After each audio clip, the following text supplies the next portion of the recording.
I've always told this story as like a, wow, you want to hear this crazy thing that happened? But I've been thinking about it a bit more, and I'm starting to realize that I might have narrowly avoided something very bad. This happened 6 years ago when I was 12. At the time, I was a competitive dancer of 9 years and dancing 20 to 30 hours a week plus school. And during the summer, my dance studio went on a camp retreat together. It was only girls. There were 3 other girls my age and everyone else was older. The campsite we were at had those tents that are on wooden platforms and are really spacious on the inside with beds instead of sleeping bags. It was a packed campground, so there were lots of people around. Things started getting weird within a few hours of arriving. I was on dinner duty for the first night, so I didn't see what happened but was later told. While I was making dinner, a young man approached the girls who were out further in the campsite by the campfire and began saying things about their appearance. I don't remember everything that my friends told me that happened, but the 2 most important things were that he began approaching one of the girls aggressively and kept trying to get her to come with him. When she refused, he swore at her. He also grabbed a ton of our firewood and then disappeared. At this point, although this guy was creepy, he thought he was just a jerk playing a prank or something, so the girls didn't really talk about it too much. And anybody who was in the dinner group, including myself, didn't know about it yet. At this campsite, there was a giant cabin about a mile or 2 down the road with tables and basic games. So that night, we did a game night there. I don't remember what exactly we were playing, but it was some type of card game. In the middle of playing, the room suddenly got quiet and I was confused. But when I looked up, there was a young man standing in the doorway. It was the same young man from before, but at the time I didn't know. Only about half the girls knew who he was, and our teacher had no idea. He was holding a dog, and as an animal lover, I always loved to go pet dogs, but when I go up to walk over and say hi, my gut immediately dropped, and I immediately sat back down. I had no idea why I was so scared of him. Our teacher asked him what he was doing there, and he just said he wanted to say hi. We continued on with our game, but he stayed in the doorway for probably 10 minutes before he finally left. The next incident occurred the next day when we began noticing a truck driving by our campsite a lot, like multiple times an hour.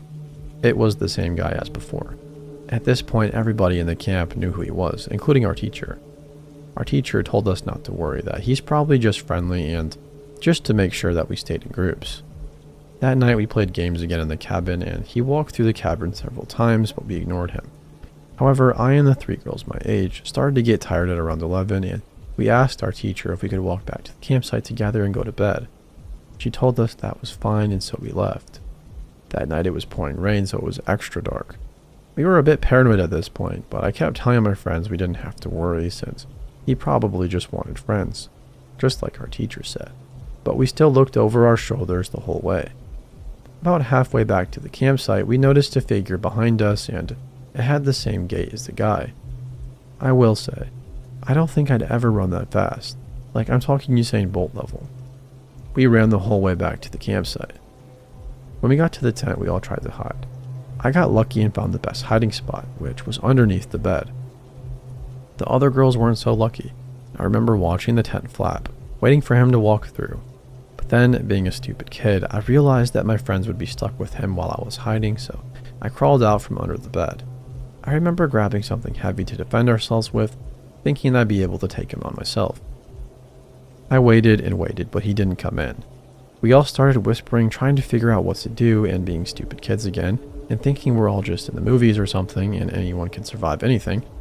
My friend decided to go outside to check if the coast was clear. Obviously, I went with her because I didn't want her to go alone. When we went outside on the edge of the platform, he was probably about 5 feet from us. He was facing away from us and scanning the campground. We watched him search the campground, and at one point I made what I thought was direct eye contact, but somehow he must have not seen me. Eventually he left, but we were scared to leave, so we waited for everyone to get back. I genuinely have no idea what he was doing.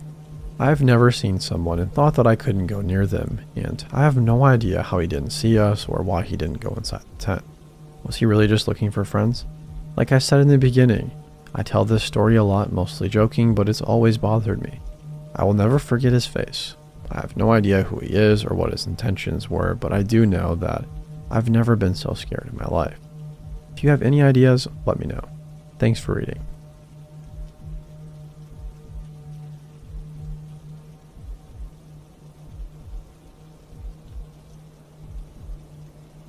I know I posted on here not long ago, but after a few hours straight of reading these stories, I'm eager to share another odd experience I had. So this happened last February. I was 14 and I'm a girl. I'm nearly 16 now. I was at a pier on the south coast of England with my friends, all guys older than me. We were hanging in front of one of the rides since two of my friends were waiting to go on a ride and we were going to watch. It was overcast and literally just one other family was here who were on the ride. I then noticed a girl. I noticed her because she's really pretty and I envy her. She's wearing a cool skirt with ripped tights and a stylish coat. She's kind of gothy, basically an e-girl. She looks to be in her late teens. Found out she was 17. She's with another guy in a tracksuit and they're standing on a platform for this ride, but it's shut. I don't think anything of it and I turn back to my friends. I notice out of the corner of my eye that she's now against the railing that goes around the platform, looking right at me. She does that a few times while talking to the guy she's with. I continue talking with my friends until their gaze looks ahead of me and I turn and see her approaching me. Hey, I really love your style. I love your hair, your eyes, your necklace, everything. Where'd you get your jacket from? I feel so flattered that this girl thinks I'm pretty. I say, thank you so much. I'm not sure where this jacket's from since I got it in a charity shop. Like a thrift store. I'm wearing a green baseball jacket, but I'm just so honored this really pretty girl is saying this to me. Then she asks, you don't happen to be interested in girls? One half of me says, no, she's much older and much prettier. She can't possibly like you. The other half says, say yes, I'm curious about her and want to see where this goes. I decide to say, yeah, I'm kind of curious. She said, great, can I have your number? I should say no, that's sensible, but I'm intrigued. I wonder what she's like. So I give her my number and they head out. A couple of my friends said they saw them further down the pier, and she asked them for spare money for rides. It's kind of strange, but we didn't think anything of it. As the day goes on, my friends and I head back to one of their houses and catch a bus. I and the girl exchange a few messages. I say thank you for the compliments and stuff, and think she has a cool style, and I get her Instagram. This is where I thought things were kind of odd. There are several posts on there of her at a really posh hotel, and she's all dressed up with a guy who I make out as her boyfriend. All her posts were laid out like an Instagram model's or like a celebrity's. Why is she talking to a 14-year-old girl? But anyways, we talk for not even 12 hours on and off on Instagram and the conversation dies. So she just disappears and becomes just an inside joke between me and my friends, and I delete her contact. A couple months pass and a post comes up. It's her and this dude who looks straight off the cover of a magazine. It's kinda odd. You don't come across people looking like that in England often. Anyways, I don't think much of it. It is what it is. The post has some cheesy quote at the bottom, so I assume they are together or something. 2 months later, I'm in my room at around 11 p.m. and I have a missed call on my phone. It's not from any of my contacts, so I just leave it. There was no voicemail. 30 minutes later, I get a text. Hey, it's me. You can guess it's her. Please ring me. I'm heartbroken. I don't call her. I say I can't anyway since it's late. I have thin walls and I don't want to disturb my dad. She doesn't go into detail about what happened. I guess it was with Mr. Magazine dude. The next day, she urges me to come over to see her so we can drink wine and so she can take pictures of me for her Depop, an app where you sell clothes and stuff. At that point, I blocked her. I felt bad, but it felt off. I look nothing like the people on her Instagram. Plus, I'm 3 years younger. What does she want? I'm curious, but I'm not taking it that far. I noticed although I had blocked her, my phone would tell me what messages she sent after I blocked her. They were long and they were angry. One sentence said, I had big plans for you. Take into consideration, we had literally only 4 conversations? What plans? She doesn't even know me. At closer inspection, my friend found that in one of her posts, it was a video of her in a bikini dancing by a pool. He highly suspects the marks on her legs are track marks from using drugs. I do feel bad for this girl. I have no idea what was going on. I wish I knew. I'm a very curious person, but who knows?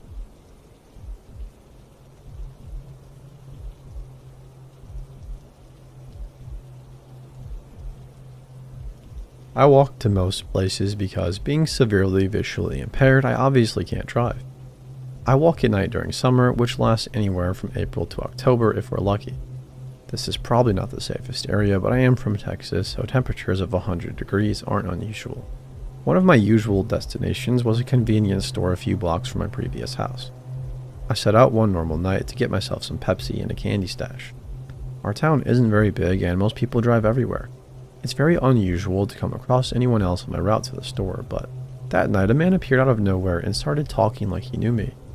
He asked me where I was going and I told him. It wasn't unusual for people to keep watch on me because I am a hard of hearing blind girl with 4-arm crutches. This guy had no reason to be there and was walking way too close beside me. He asked me where I was going and I told him, just in case I was overreacting. I sped up as much as I could since this part of the route is very dark with only a subway that had closed for the night. He definitely wasn't there for a $5 footlong. I tried to appear calm, though the alarm bells were ringing and I was shaking to the point I was afraid I'd drop a crutch, which was probably about the worst thing that could happen right then.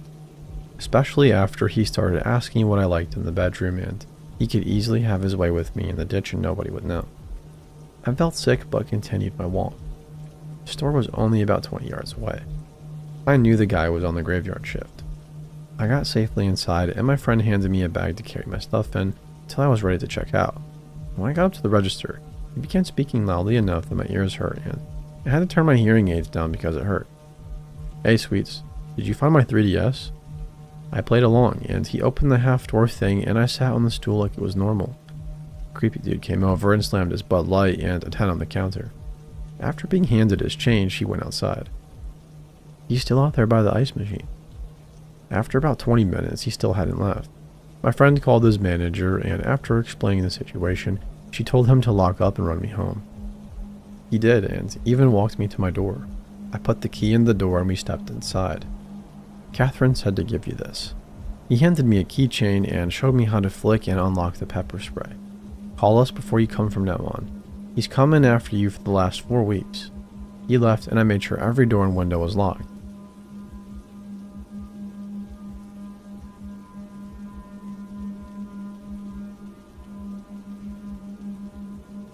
So, when I was 19 female, I was trying to figure out if something was wrong with me. I was living with a bunch of roommates, working to have a place to sleep, and to party pretty much. I decided to go to rehab after having a mental breakdown after a shroom trip. I go into an all-women's place 4 hours from home and lasted one night. I was told it wasn't religious, though they did encourage you to find something higher than you to believe in. So even though I'm in the Bible Belt, I took a chance and was thinking maybe I learned some more about religion maybe. They ended up being highly religious, multiple mandatory Bible studies a day, praying a lot, and church multiple days a week. And when I wanted to leave after a night of no sleep, they didn't believe in any medicine, including mental health meds or melatonin. They locked me, no joke, in a tiny church with tiny pews they had in some back room until I figured out what I was doing. I have religious trauma and other trauma, and I just wasn't as big an addict as I thought. So yeah, I realized I needed therapy, not a 9-month rehab program. So I called the numbers I had written down, and no one in my family was willing to come get me. My mom told me to hitchhike. The rehab gave me $20 and dropped me at a gas station, the protocol when somebody wanted to leave and didn't have a ride. Okay, so I was pretty much sitting on the sidewalk out front, crying for a few hours. People asked me if I needed a ride, and I wasn't surprised how many people didn't want to do that. I mean, it's 4 hours. I'd use people's phones to call my little sister every once in a while to let her know I was alive. I asked one older man, and when I got off the phone, he asked me why I was out here. I made up a story about my boyfriend leaving me there on the way to see his parents, not wanting to talk rehab with strangers. He offered to give me a ride, and it was getting closer tonight, and I was getting desperate, so I ended up going with him. I text my sister off his phone and tell her what's happening yet. I put my location in his GPS. When I ask why we turned the wrong way, he tells me he just bought groceries and it's milk, so we have to go back to his house first, and I agree because the man just offered to drive me 4 hours. We go to his house, which is a little house amongst a bunch of fields, and he ends up offering me some weed. I accepted because by the time we get back to his house, I'm sure this is where I die. I end up getting pretty paranoid and think he's poisoning me through the air vents when I smell something weird, but I just keep smiling and trying to stay calm, not letting him know I'm considering tucking and rolling out. I call my sister multiple times in the car, letting her know that we are by the street signs and keeping an eye on the GPS. His daughter calls because he was apparently supposed to be seeing his grandkid that day, and I tell her my full name and where we're going. In between this, the man is telling me how many people go hitchhiking and end up dead. Like telling me a lot of these stories. I just nod along and smile. He's getting more agitated by the hour and making me more and more paranoid that the end of this drive or some wrong turn along the way is where he's going to kill me or worse. I'm freaking out every time he takes a turn that's slightly off from the GPS, and he'd tell me it's a shortcut. Well, when we finally get there, I don't want him knowing my parents' exact address. I had just put my town in the GPS, so I have him stop at the end of the street. I tell him my mom's a raging alcoholic, which, I mean, she is, lol. And he's better off just stopping here because she's crazy. He takes a picture of me before I get out, and I don't look back when I start walking down the street. So, do you think I was almost murdered and kept enough of an eye on everything he was doing that he didn't think it was worth it? Or do you think this was a sweet old man doing me a favor and I was just acting like a nutcase the whole time? This was 6 years ago. I've forgotten some of the details, honestly, but I've never been more scared in my whole life. I hope it was all innocent, but let's never meet again if you're reading this, dude.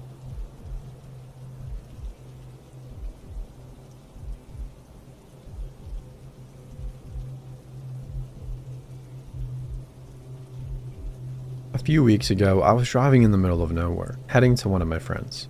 My wife was sleeping next to me while my teenage daughters were watching a movie in the back. Next to them, my toddler was playing with his toys. It was around 1 a.m. and I was nervous as the drive there seemed to last forever. The dirt road with no lights gave me chills as all I could see around were only fields. The road had many holes and I was trying to avoid them as much as I could. I was very focused on that when I saw in the front of the car some luggage. It was in the middle of the road on my side. On the other side, a car was parked facing us. The car was completely in the dark, so there were no lights inside or outside of it. I didn't want to drive over the luggage, so my first instinct was to go out and move it. I was lucky to have my wife with me. She grabbed my hand and pointed to something on the right. One person was in the field, looking sometimes at his phone. The reason my wife saw him in the first place. I turned my car around and I was ready to leave this road when two people jumped in front of us from the field. There was no space on the road, so I couldn't go without harming them. Two people were in front of my car. One piece of luggage, a car, and the person checking their phone in the field were behind us. I didn't know what to do, so I did the only thing that I thought of. I just turned around again facing the luggage and just drove over it. Fortunately, there was nothing inside it to damage my car, so we got out of this station completely unharmed. We arrived at my friend's house and everything was perfect and we had a great time there. However, I still have chills when I'm thinking about this incident. So, people from that field, let's not meet again.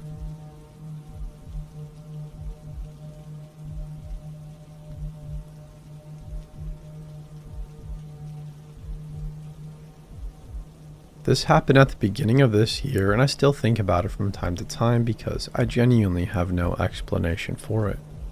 For some context, I'm Brazilian and at the time, I was working remotely for a US company. They were flying the whole team to Los Angeles for an offsite and my itinerary included a connection in Lima, Peru.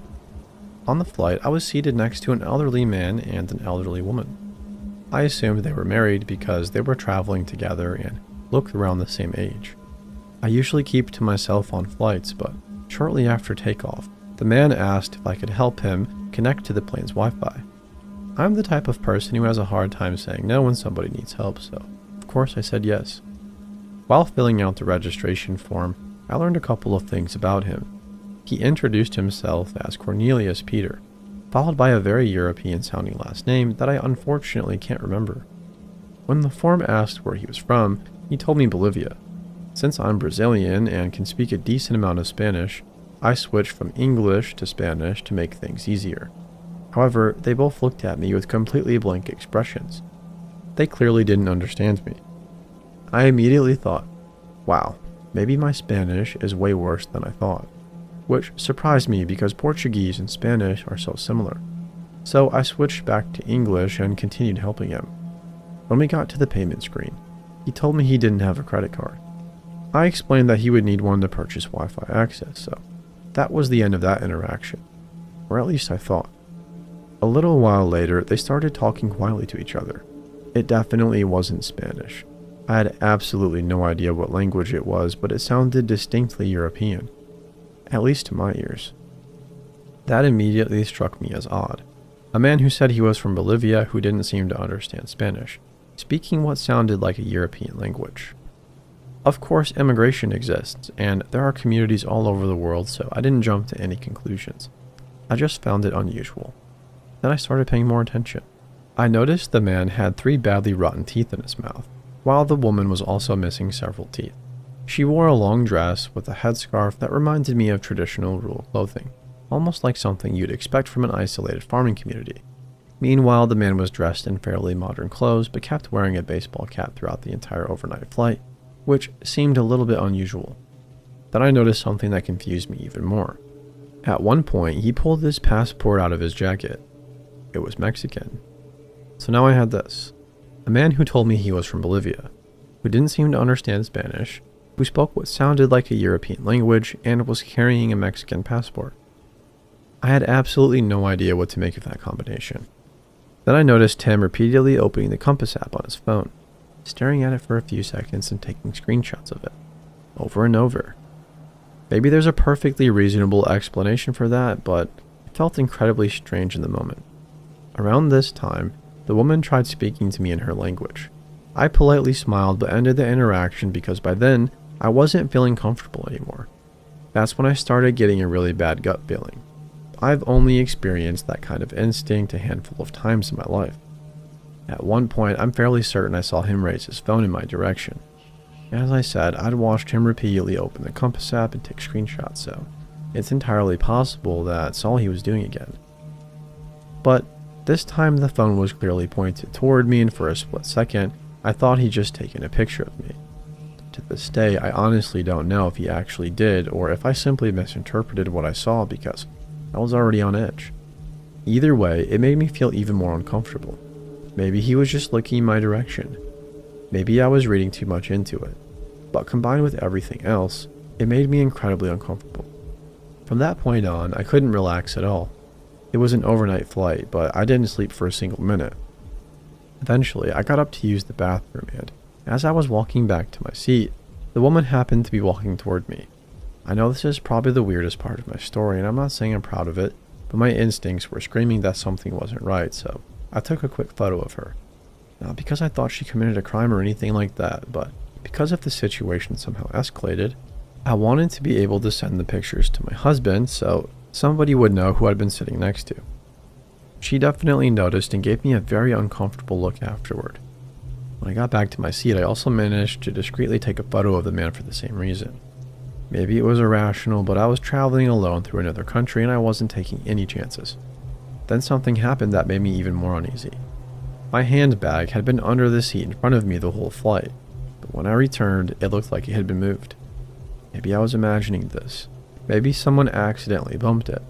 I honestly don't know, but I immediately searched through everything. First, I checked that my passport was still there. Then I went through every pocket to make sure nothing had been slipped into my bag. Thankfully, everything was exactly where I left it. The woman started acting even stranger. She spent long periods whispering prayers, looking visibly distressed, almost like she was in pain or suffering. Every so often, she'd whisper something to the man. Sometimes, she would lean forward in her seat, which gave him a completely unobstructed view of me. And every single time I happened to glance in his direction, he was looking directly at me. Not glancing and not looking around the cabin, just staring. When we landed in Lima, we deplaned onto buses instead of directly into the terminal.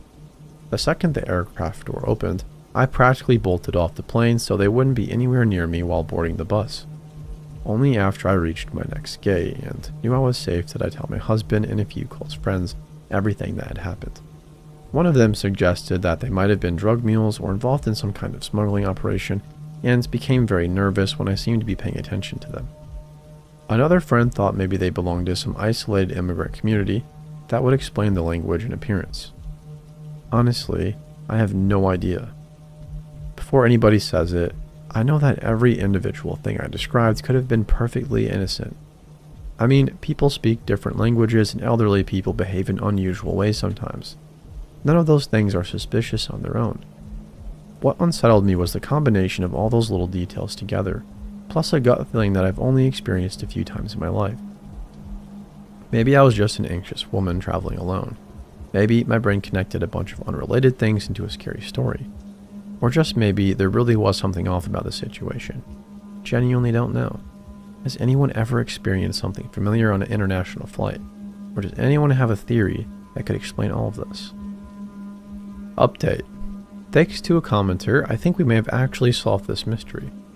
There are Prussian Mennonite communities in Bolivia, and some members of these groups hold Mexican passports. Cornelius Peter is also a very common name within those communities. They are primarily found around Santa Cruz, which, now that I think about it, was exactly the city he mentioned when we were filling the form. Given how isolated some of these communities are, it would also make sense that they may not be fluent in Spanish and could behave in ways that felt unusual or hard for me to interpret in the moment. So that explanation actually fits a lot of what I experienced. Mystery solved?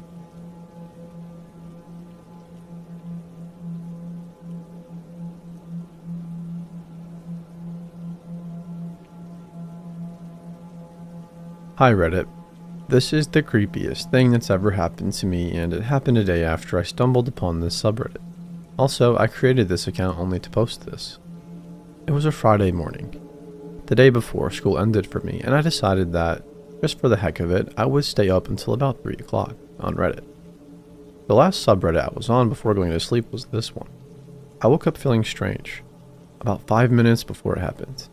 My 8-year-old sister was asleep, and both my parents were running errands.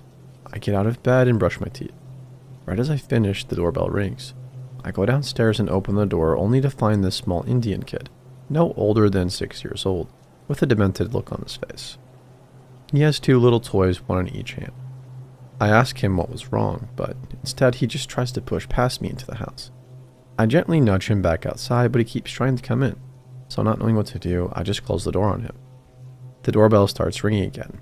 I ignore it for a few minutes, but it keeps ringing, so I open the door once again. The second the door opens, the kid sprints into the house past me. He sits himself down in the kitchen and starts playing with the 2 toys he brought.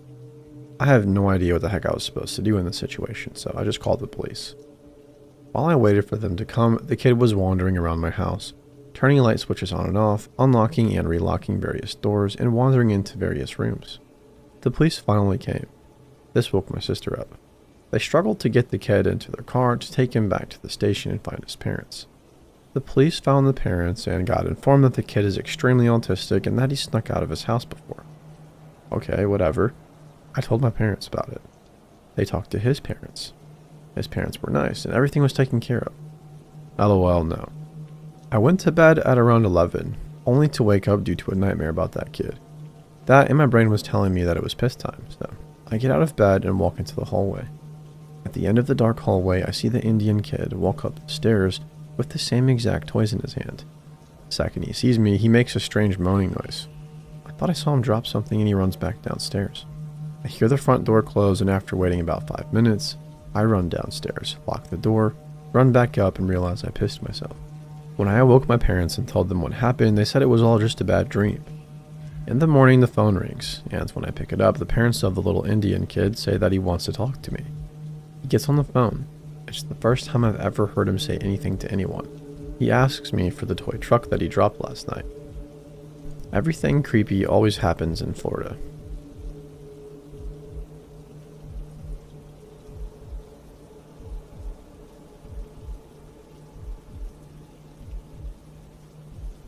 It was the fall of 2007 and I was 15 living in New York.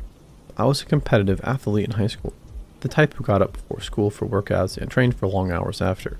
With recruiting season a year away, I was under tremendous pressure to perform in my sport, as well as in the classroom. I was struggling to keep up in calculus at the time, so my mom suggested that I get a tutor. She made an appointment with a teacher friend of hers who really knew his stuff. I've been going to him regularly, probably 3 times a week for a month, before I met Alex. Alex had the tutoring session after mine, and we would cross paths every week. It had never been more than a glance and a smile, as I was incredibly shy and terrified of boys. He was quite tall and blonde with piercing blue eyes, so naturally I thought he was cute. One day, my tutor had to change his schedule and decided to book us together as we were learning the same topics in Calvin. I was shocked and delighted when Alex started chatting with me afterwards and asked for my phone number. I had never had a boy pay attention to me in that way, and I was flattered that someone cute wanted my number. Eventually, Alex and I began dating. Alex went to a Catholic school in another town, but because he lived in the same town as I did, he took the bus every morning from my school to his. This gave us most mornings together, and he was able to meet my friends. I was a little taken aback when they didn't take to him like I did. They mentioned him seeming weird, and I got super defensive but let it go. I realized that I'd been spending less time with them than I normally did, and assumed they were just jealous that I had a boyfriend. As time went on, things got more serious. We started doing things, and that's when things began to change. While Alex and I always talked regularly, he started getting over the top about staying in contact with me. He would make me stay on the phone with him all hours of the night, until eventually my mom started taking my phone before I went to sleep. This relationship also started taking a toll on my athletic career. I was too tired to spend my extra time training and started skipping my practices to see him, driving 30 minutes each way to his school. Eventually, my friends sat me down and told me how unhealthy this relationship had become. I had isolated myself from them, and my entire free time was spent with him. At this point, I wanted so badly to end the relationship. I had fallen out of love with Alex, and college applications were approaching. I had been scouted by no less than 10 colleges, and my plan was to attend Brown, my dream school. Alex's obsession with our relationship had taken a huge toll on his grades as well, and Brown wasn't going to be an option for him. I remember when I told him that was where I was planning on going, and he freaked out, saying he would never get in there and begging me not to go. At the time, I was also recruited by the University of Illinois. Alex applied there in hopes that I would ditch Brown and go to Illinois with him. That was the final straw for me. I ended things for good with Alex, assuming that would be it. Because he would take the bus from my school to his every morning, I still had to see him. I remember walking into school past him and his classmates who took the bus with him, and some of his guy friends yelled slut and whore at me. Apparently, he had spread a rumor that I had cheated on him with a bunch of guys, and then ended it with him. I ignored it until I started getting Facebook messages from random people at his school. I spent months getting nasty messages from guys at his school, accusing me of having STDs and telling me I was going to get gangbanged by his friends. Eventually, I had to delete my Facebook because it wouldn't stop. I think deleting my Facebook was what set off the stalker tendencies for Alex. He wasn't able to see my face online, so he started calling non-stop and sending desperate IM messages telling me he loves me. While this was going on, I was the favorite to win the high school championship in my sport. I'd gone undefeated all season. Alex ended up showing up while I was competing for the championship, and I saw him there. It shook me so badly I ended up losing the title. I was furious and heartbroken. I ended up picking up his call that came that night and screamed at him, telling him to never contact me again. That's when the threats began. I got a call a few nights later from Alex after he texted me. He had something important to tell me. Stupidly, I answered. He began to tell me how he was going to kill me, that he was going to show up at my parents' house when they were at work with a rope and a knife and make me suffer like I'd done to him. I started to cry, and he eventually went on to say that he was going to get me before I went into school because he knew exactly where I parked every morning and my parents were never going to find me. At this point, I had decided to record what was being said and had it taped on my phone. I hung up once I felt he said enough. The next morning, I went into school extra early, much earlier than I figured he'd be there. Showed the advisor my recording, who then called my mom. I remember feeling like a deep-rooted shame as my mom listened to the recording, like I had done something to bring this on myself. My advisor was so alarmed by the recording, he advised me to go to the police. This day still feels surreal to me. My mom and I sat in the police station all day explaining the story of my relationship with Alex and how it got to this point. The police then drove to his high school and arrested him while he was in class. The topper on the day, though, was when I went out to bring food back to the police station for my mom and I pulled into the station at the same time as the car holding Alex did. Saw him in cuffs, and he indeed looked like he wanted to kill me. Post-arrest, I got a restraining order against Alex, and he was sent to a mental health institution for a short while. He ended up breaking the RO on more than one occasion. I contacted the police, but they didn't think it was cause to do anything. I think it's important to note that Alex's family was wealthy and had a huge name in the area, so it wouldn't have surprised me if that's why they brushed it under the rug. I ended up attending Brown and had to inform them of the RO and let them know that Alex should not be allowed on campus. It's been over 10 years since this happened, and I still continue to receive friend requests and phone calls from him on occasion. I recently moved across the country from where this occurred. I finally feel safe now that I am far away from where he lives, but anytime I get a blocked call or text from a number I don't know, thought goes through my head that it's him. It's safe to say that this experience has completely changed who I let into my life and who I choose to date. Alex, let's not meet again.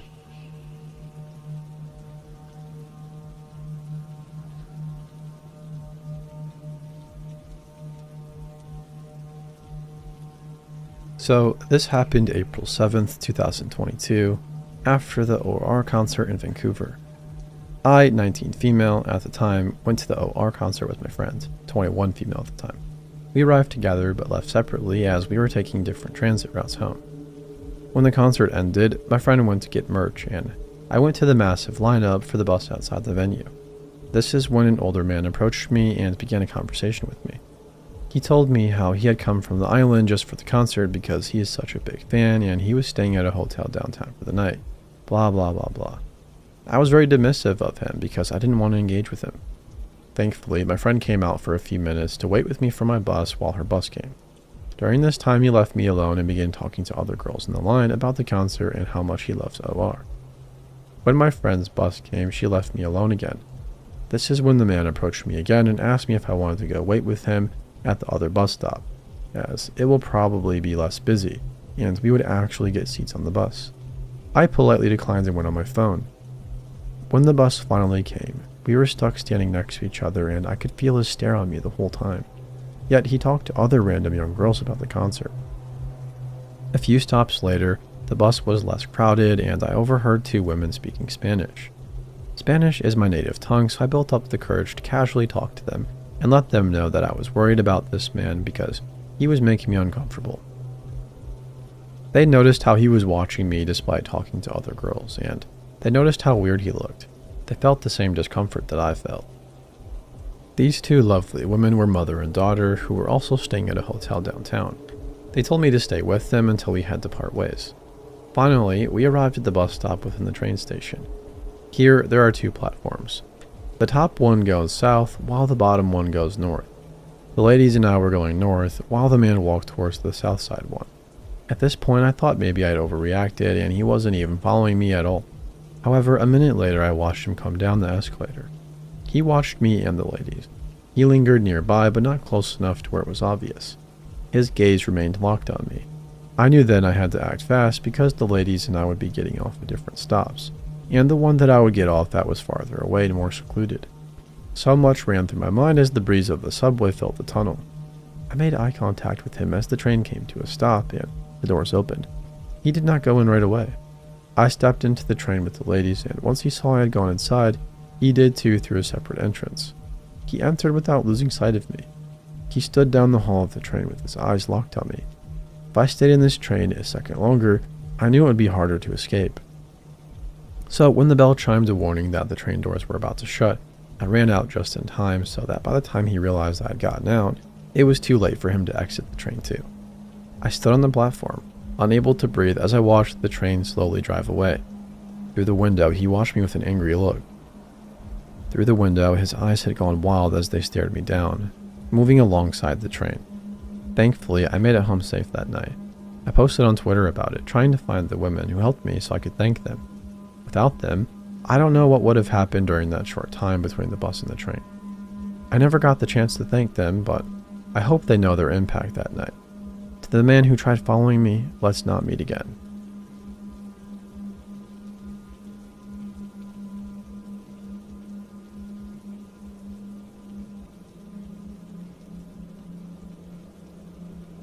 Sorry, the title might sort of give it away, but I didn't know how else to word it.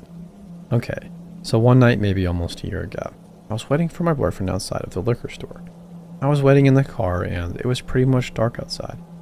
This girl comes up to the car and I hear her say, "Angela?" It caught me off guard as I couldn't really see her, so I don't know how she recognized me. Anyways, I opened the door slightly because I thought maybe she was somebody I knew. I didn't recognize her at all. She made casual conversation with me. Small talk. Seemed fairly normal. I was very confused, but thought maybe it was someone I had met at a party that I didn't remember. About a week later, I got a bunch of weird messages on Instagram. They made no sense. She either sounded tweaked out or paranoid schizophrenic. I went to the profile and looked at the pictures, and it was the same girl. She was typing nonsense. I mean literal nonsense. paranoid delusional thoughts that made no sense whatsoever. I brushed it off, whatever, but was still weirded out. A few months later, I see her in line at my work. I have no idea how she knew I worked there. I work at a restaurant similar to Chipotle, and as I was at the start of where people order, when she got to the front of the line, she said, "Hey, what time are you off?" And I said later, and didn't give her an exact time, obviously. She said okay and just walked away. Didn't order anything, so I know she was there to see me. Once again, I don't know how she knew I worked there because I don't put my work on social media. Anyways, after this encounter, I went on my break to check my phone and I had received Instagram messages from her. She was saying things like, "I was going to beat your ass," and all of this threatening delusional stuff. I told my manager and he said he would walk me out to my Uber at the end of the night, which he did. I blocked the Instagram account, didn't hear from her or even about her for a while, until a few months ago. I saw in the police report from my city that she had been arrested for attempted murder. She had attempted to push 2 high school cross-country runners over a bridge. It's a bridge very close to my house that I often cross while walking home from work. It freaked me out. Since she had a slight obsession with me, I thought, wow, what if it had been me, walking that bridge since I take that route so much? Luckily, the kids fought her off and she was arrested and booked on attempted murder. I don't know how long she will be in there. This is California and I don't know much about sentencing when it comes to that. Anyways, I just thought I'd share it because it kind of creeped me out.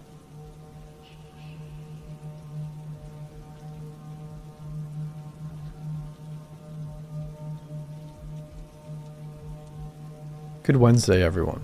Good job. We made it halfway through the week. Far from Monday, but not close to Friday. Forgive me for being a glass half empty kind of girl, but I'm only using the material I've been given. I've never been a Redditor and never even used this sub before, so I apologize if this isn't formatted to what you're used to. After reading some of the posts in here, I think this is probably the place to put it. I'm 34 female and unmarried, which means I occasionally get the pleasure of watching my niece and nephew while my sister and brother-in-law go on their bi-weekly date nights. This has been going on for the past 2 months. I previously didn't have much contact with her and her family for one reason or another, but in my efforts to become the cool aunt, I've been trying to get to know my niece and nephew a little bit better, 8 years old and 11, respectively. My nephew has been into skateboarding lately, so I got him a new board for no other reason than that. He pestered me to take him to the skate park to try it out. I told him that was okay, but he had to stay within earshot of me. The reason behind this was because when I was growing up, that area was really scummy. It's improved astronomically over the past decade, but what can I say? I have trust issues. I watched him like a hawk while he rode on his new skateboard. My niece was sitting next to me playing with the naked-ass Barbie that I brought her. Clothed, but at least she wasn't playing with an iPad. I was timing my nephew. I didn't really want to stay more than an hour, but when I saw he was having fun, I periodically extended the time. As the sun was about to go down, I went ahead and called it back over. My niece decided it was time to go to the bathroom. I, of course, not knowing how to be an adult around children, told her to wait until we got through 45 minutes of traffic, hit the freeway, and drove 8 more miles to my house. I know, my dumbass did the math and decided it was wrong, so I took her to the public bathroom near the parking lot. My nephew went into the men's room, while I went ahead and took my niece into the ladies' room. The bathroom by itself is enough of a creepy encounter. Gang graffiti, satanic symbols, whole rolls of toilet paper casually sitting in the toilet bowl, and cracked mirrors. Spoiler, she didn't have to go after seeing the bathroom. I still made her wash her hands as if she were rolling around in toxic waste. As she and I exit the bathroom, I see my nephew shooting the shit with an older man. Yes, man. He had moved significantly away from the bathroom, and I had to do a light jog while dragging an 8-year-old by the hand. As I'm trotting with my 8-year-old luggage, I can clearly hear the man say, "Yeah, I remember your dad. We went to school together. Why don't you give me your number so we can all catch up?" Bro. First of all, I was a year ahead of my brother-in-law in school.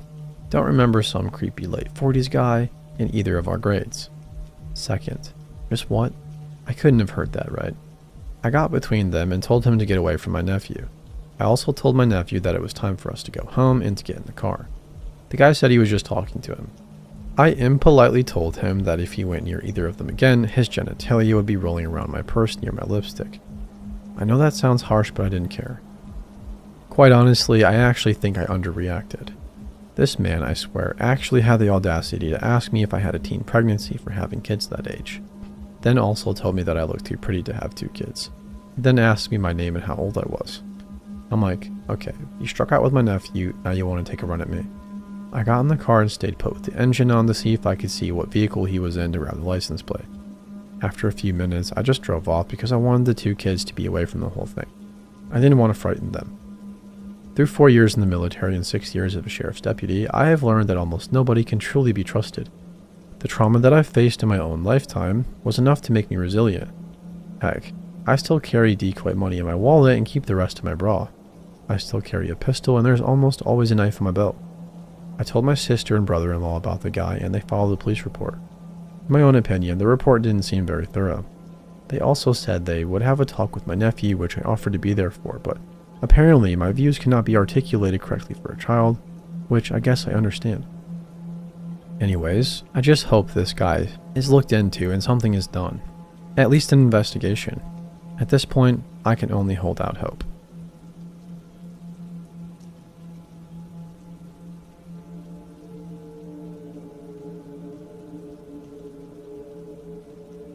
This happened many years ago when I female was 15.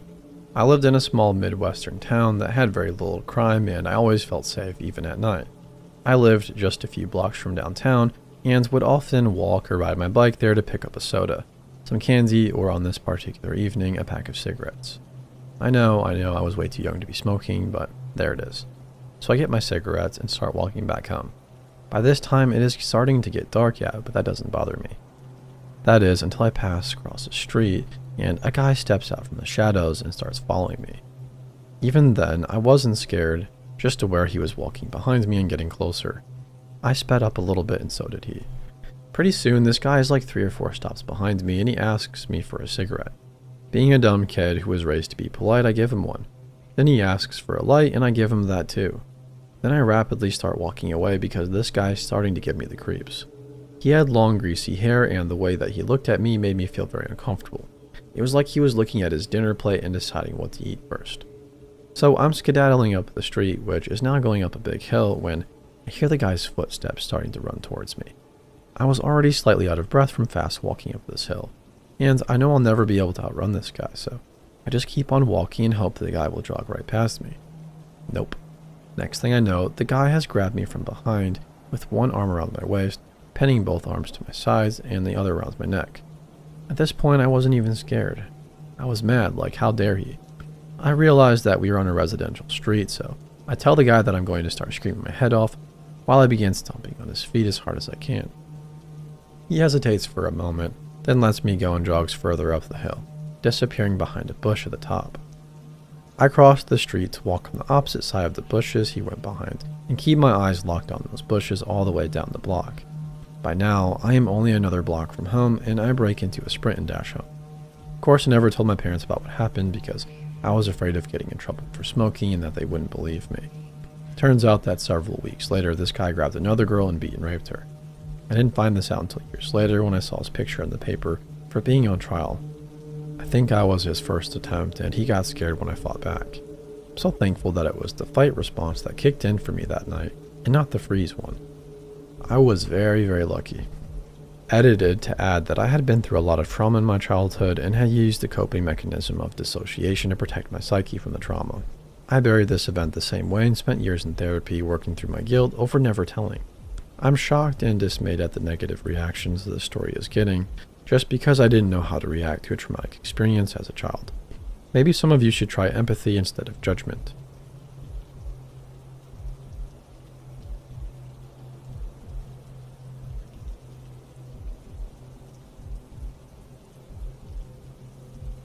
This story happened to me, 35 female, about 4 years ago. But I've been listening to a podcast lately that talks about creepy encounters, and they mentioned this sub. I thought maybe my story fits here. About 4 summers ago, I was driving home from a friend's house by myself. Despite it being after midnight, the night was still really warm, and I had all of my windows down, welcoming the fresh air. I live in a decently sized suburb, around 100,000 people, of a big city, and while some areas are busy and modern, other areas feel way more like a rural small town. For example, 1 block down from a main highway, is a back road that cuts through big farmlands. It's a good road to take when the highway is backed up with traffic, but driving it at nighttime is always a bit sketchy. The road has 2 narrow lanes with deep ditches on either side that I've seen many cars end up in, and the road is a bit windy as it parallels the dike in some areas. To top it all off, there are virtually no streetlights on the road, except for one streetlight right near the dike's entrance. So needless to say, because this road is a bit precarious, I was taking my time driving, enjoying the quiet night. I don't drive with music on if I'm really trying to focus, with the warm wind in my hair. As I am taking a very sharp corner, I hear, "Stop, help," from outside. I immediately slow down, put my hazards on, and pull off to the shoulder. My heart is racing. That was definitely a woman's voice, and she needed help. I am immediately torn between wanting to help a woman in trouble and my early formed instinct shouting at me that this is really dangerous. Just as I am trying to decide what to do and if I actually heard someone calling for help, a woman comes stumbling through the shrubs, down from the dike trails that parallel the road. Thankfully, the only street light on this road was working, so I could take into the woman's appearance immediately, even if she didn't come from the dike's entrance, but from the shrubs and trees a few feet away from it. This woman is maybe in her late 40s to early 50s, wearing a pair of denim shorts, a tank top, and flip-flops. She hurriedly walks over to my car, which I'm still in with the windows down, and is thanking me for stopping and saying that I needed to come with her.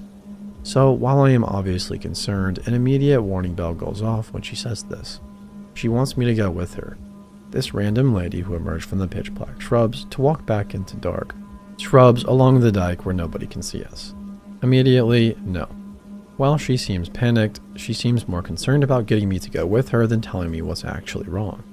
Finally, I got it out of her that she and her friend, male, no idea of age, rode their bikes to a spot on the dikes to go swimming for a cool-off, but he hit his head. Now, the dikes are very popular for walking and biking during the day, but I can't imagine they're a great hangout spot at night, as there are tons of mosquitoes in that water, tons of bears and coyotes, and unless you're lighting an illegal campfire, the only light you'd have is the stars. But also, when I asked her whereabouts he was located, she just pointed to the eastern part of the trail. When I pushed to ask how far down the trail or if he was on the bank of the dike, she would deflect and say I need to come with her. She also wouldn't clarify if he hit his head while swimming or if he fell off his bike. Eventually, she got frustrated with me asking these questions, and she tried to grab my wrist to get me to come with her. I recoil and she tries again, and I back away from her, while firmly stating that I wasn't going into the dark with her, but I will call an ambulance. She didn't have a phone. It's probably worth mentioning that I suggested calling an ambulance right away, but she said no, that I needed to go with her before launching into her story. She seemed very upset by this, but I called anyways. I called emergency services and gave the dispatcher my location, and I was doing my best to explain the situation to the police dispatcher. She took my phone from me and started hurriedly repeating the same vague story to the dispatcher. I am still super on edge and a bit surprised that she just took my phone out of my hand mid-sentence, but also trying to be understanding that there is a real possibility that her friend is seriously hurt. While she's speaking with the police dispatcher, I watch as she walks out of earshot with me, and I realize she's not wet. Didn't she say she just went swimming? Her hair was dry and her clothes were completely dry too. And where was her bike? If he was way down the trail, wouldn't getting on the bike to find help be faster? Thankfully, a truck with company decals was making its way around the corner, and I waved it down, just hoping somebody could help me with this situation, as my observations of the woman were making me more nervous. The driver, probably around 30 male, pulls over, and I ask him if he wouldn't mind waiting with me until the ambulance arrives. He looked like he was getting off a construction-like night shift, so I felt bad, but he agreed he would stay, stating that he was a little suspicious of the situation. I am not really sure why I felt that way, as I hadn't told him about anything she'd done or said yet, but after telling him the whole story, he agreed that it was weird and thought that she might run off with my phone because of how far away she was talking to the dispatcher. The woman hangs up and walks the phone back to me and once again tries to get us both to go with her. The truck driver tells her it's probably best to wait for the ambulance because if they show up and she's not here, they won't know where to go on the trail. Again, I really don't want to read into how she was acting too much because she could be genuinely worried and scared for her friend, but she seemed more frustrated by us than worried now, and she wouldn't respond to any questions that the truck driver was asking about her friend or what happened. Within minutes, an ambulance arrived and 2 paramedics got out. The woman starts walking towards the entrance path to the dike without even saying anything to the paramedics or responding to their questions about where her friend is. They all disappear into the dark trail. A few minutes later, a police car and 2 officers pull up, and I told them they went east on the trail and the officers followed. The truck driver and I waited around for 10 minutes to see if the police needed to talk to us and to see if her friend was okay. But when nobody emerged from the trail, we figured the police could contact me if they needed to and decided to leave. I thanked the truck driver for stopping to assist me and we parted ways. I was still shaking as I got in my car and drove the rest of the way home, replaying the whole thing in my head. Was I overreacting, or was that actually weird? I never did get a call from the police to follow up about anything, and I never knew what happened to the woman and her friend. I tried searching local news for any info. If her friend was really hurt, I hope he is okay and made a full recovery. But it's been 3 years, and when I think back to that moment, I still get that sinking feeling in my stomach. Something just didn't add up about that situation. Like too many odd details that weren't fitting in the picture right. I can't seem to shake the feeling that something more sinister waited for me in the darkness of that trail.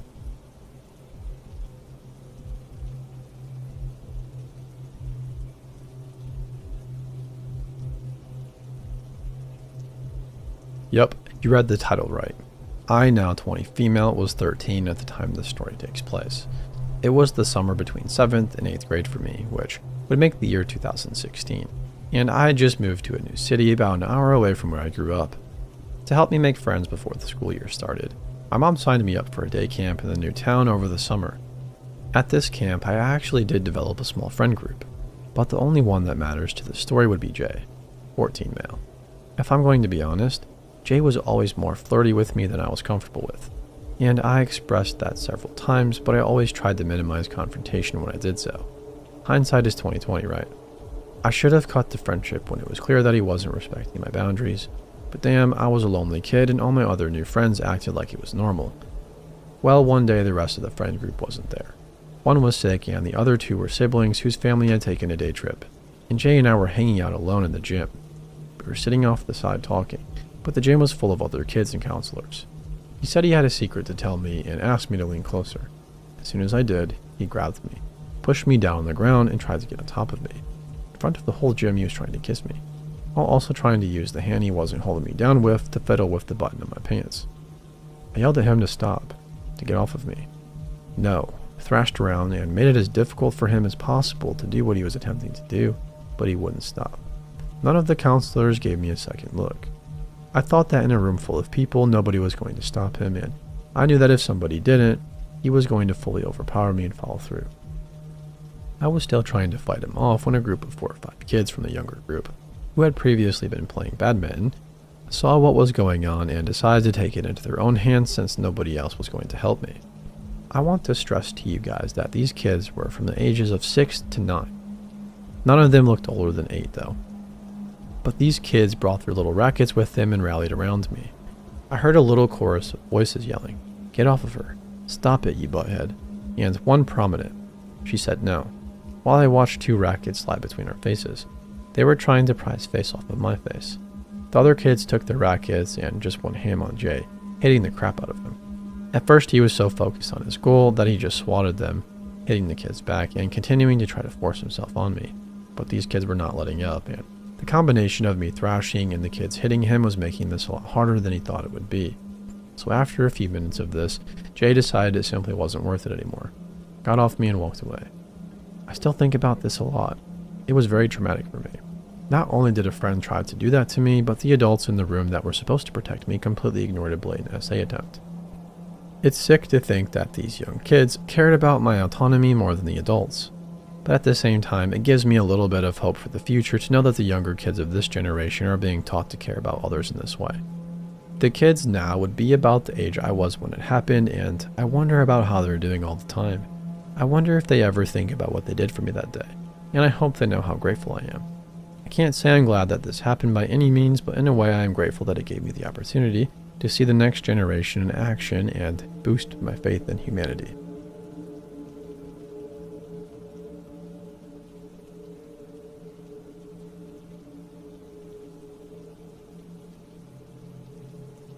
Another story from rehab slash mental health facility over 10 years ago now. Full disclosure, I don't think this is anything other than a bunch of crazy coincidences in a setting that made it more weird, but I will definitely never forget it. When I was depressed, one of the things I'd have a lot of issues with was my dreams. I would often have very intense, vivid dream one night, and then the next night it picked up where it left off.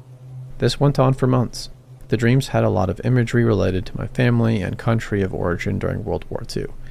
I believed they meant something. The only people who knew about this dream fascination were my husband and my therapist. So to the hospital. There was one guy there, we'll call him Dave, who had schizophrenia.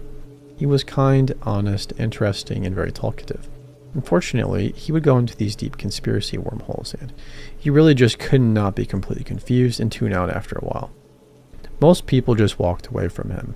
Anyways, I told Dave outright that I usually got lost and tuned out, but if he wanted to just talk at me rather than to me, that's fine, so he did that. One evening, I felt particularly shitty and sat inside to draw alone. He came to sit with me, and I said, "Sorry, mate, not this evening." And he understood. But he said, "You know, very few people have been in the room with the Mona Lisa, and people who have are changed forever. They see things others don't see." And then he walked away. What he didn't know is that I am one such person. Long story short, I got the Louvre on closing and begged the ticket person to let me in. As I got to the room Mona Lisa was in, security was ushering people out to exits, so I went in there alone. And yes, I never thought a painting could be special, but there was something eerie about being alone with it. As you would imagine, this random but oddly specific comment from my friend Dave creeped me out a little bit. He came back about 15 minutes later as I was getting ready to go up to my room. He handed me a folded piece of paper and said, "You don't have to read it now. It's just something I think you should look into." And then he left. So I stuffed it into my drawing pad and went upstairs. In my room, my husband rang me excited. He'd been watching a documentary about genetic memories coming through dreams. And it was about some women in different countries, treated by two different psychiatrists who had vivid dreams they were cathars, a medieval religious sect. He told me all about this phenomenon and the possibility that we could inherit memories through inherited DNA. Some kind of genetic testing showed the women were related to each other and also likely descendants of the cathars. Well, I thought that was pretty cool, and being unwell, I felt validated that my dreams might actually mean something, that they were inherited memories from my grandparents. In any case, we say goodnight and I get ready to sleep. I go to move my drawing pad off the bed, and the paper Dave gave me half an hour earlier slips out onto the floor. I pick it up and open it to see what's written inside.